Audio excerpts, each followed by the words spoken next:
In this video, we're going to show how to use DiffPlug to maintain a fork.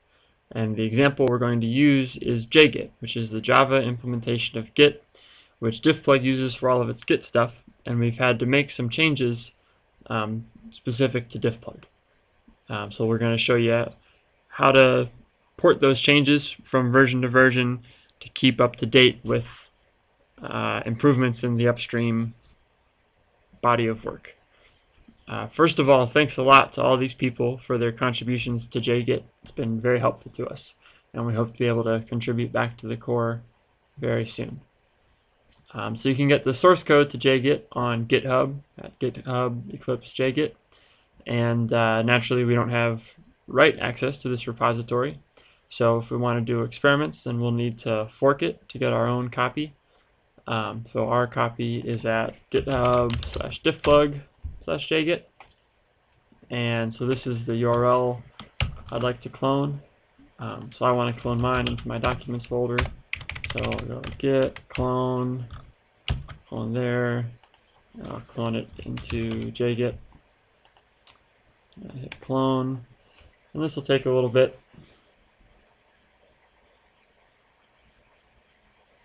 There.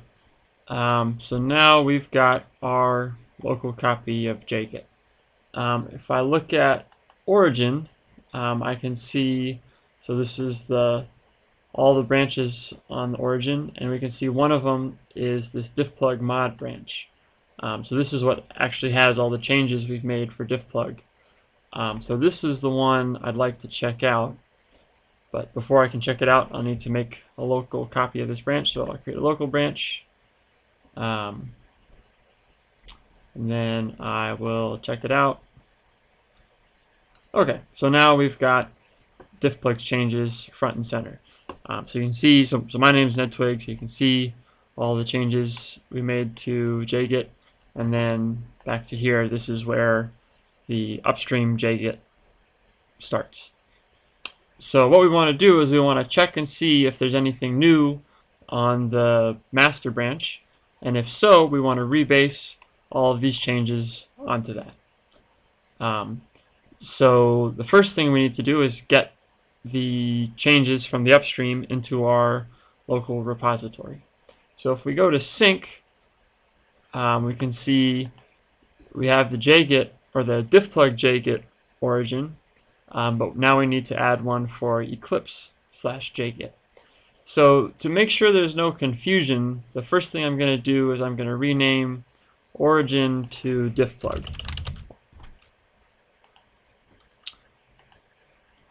And so this renamed this remote repository to DiffPlug, and you can see it also renamed all of the remote branches. And so now I'll add one for the Eclipse repository, github.com/eclipse/jgit. Oops. JGit. And I'll name this one Eclipse.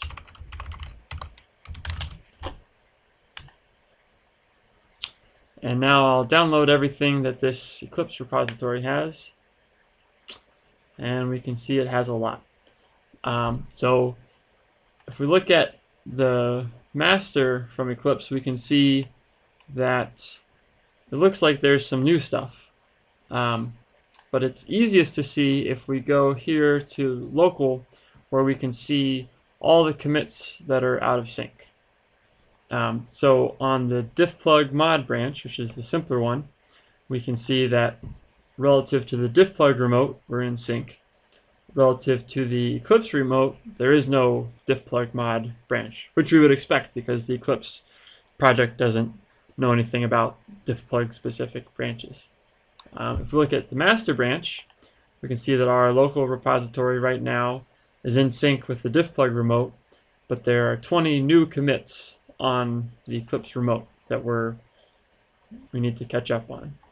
So the right thing to do now is to go through each of these and take a look at the changes that they made and make sure they're appropriate for what we're doing in JGit or what we're doing in DiffPlug. And I have looked at this already, so I know that they are. So I want to take all of these changes from the Eclipse remote. So I will accept them. And what this does is now my master, local master, is moved to where the Eclipse master is. And so now I can see that the DiffPlug remote is behind by 20. So I have 20 commits that I want to push to the DiffPlug remote.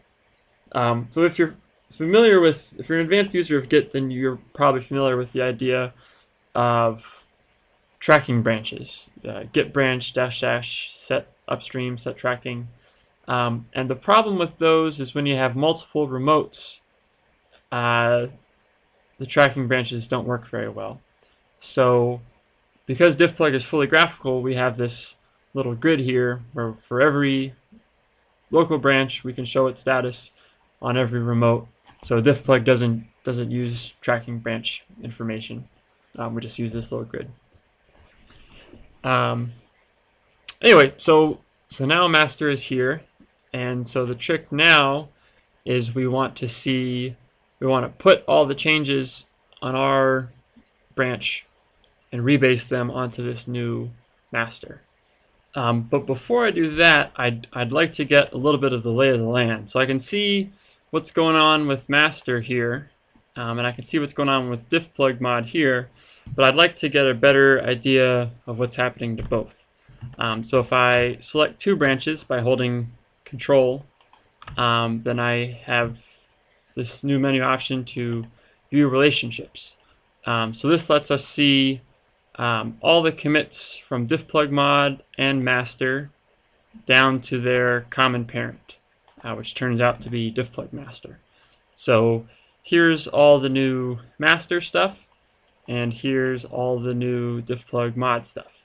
And so what I want to do is redo this work on top of this, using this as a base rather than using this as a base. So I want to rebase it. So all I have to do, since I have DiffPlug mod checked out, is I can just right-click master, and I will rebase DiffPlug mod onto this. So I hit that, and it'll chug for a little bit because it has to redo each of these commits one at a time. So now we've got DiffPlug mod is here. And we can see it just goes straight back to master and Eclipse master. So if we hit sync and then master, we can see, so master used to be here, and it just went forward to here, which means that there's just 20 new commits to send up, so we can do a simple upload. For DiffPlug mod, you see it's a little more complicated. We don't have a simple upload. It's asking us to do a rebase, merge, or overwrite. And so the reason is DiffPlug mod used to be here. So DiffPlug mod. So this is where we had uploaded our DiffPlug mod branch.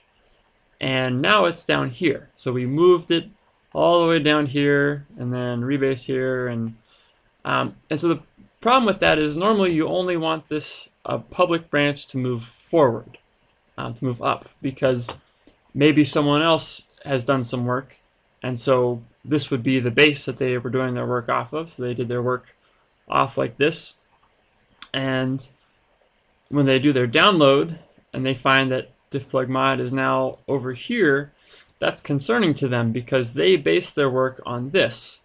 And if you see from here, if you go down, so these commits aren't in history anymore. These commits are gone. So for the person who's based their work off of this, at first they're going to have this panic where they've based their work on a bunch of stuff that isn't in the project anymore. And after looking at it for a few seconds, they'll see, well, these commits look just like these ones, and well, what changed? And they'll pretty quickly figure out that there was a rebase here, and so they could rebase their work and everything will be fine. But in general, this is kind of rude, and it makes it hard on people that you're working with.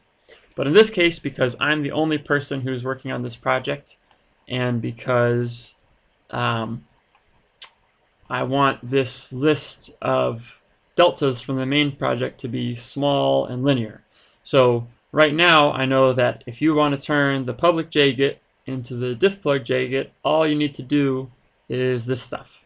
And over time, we can push these things into the community project, and this list of deltas will get smaller until eventually DiffPlug mod and Eclipse master are the same. And in that case, DiffPlug doesn't need its own fork anymore. So I'll do force push, or I'll overwrite this remote. Makes me confirm DiffPlug mod.